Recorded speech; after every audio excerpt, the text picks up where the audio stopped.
దూరాదేశములోన దుబాయిలోన నా దుఃఖాన్ని ఎవరితోని చెప్పుకోనమ్మా కిరాయి కోసము నేను పరాయి దేశములో పడరాని కష్టాలు పడుతున్నానమ్మా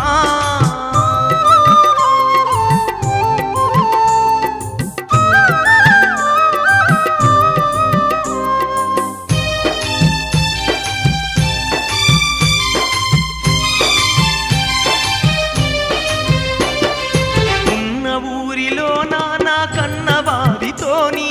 కలిసుండే భాగ్యముకు దూరమైతినమ్మా మనసు గొట్టుకున్న మన బతుకు తెరువు కోసం విడువలేక విడిచి వత్తినమ్మా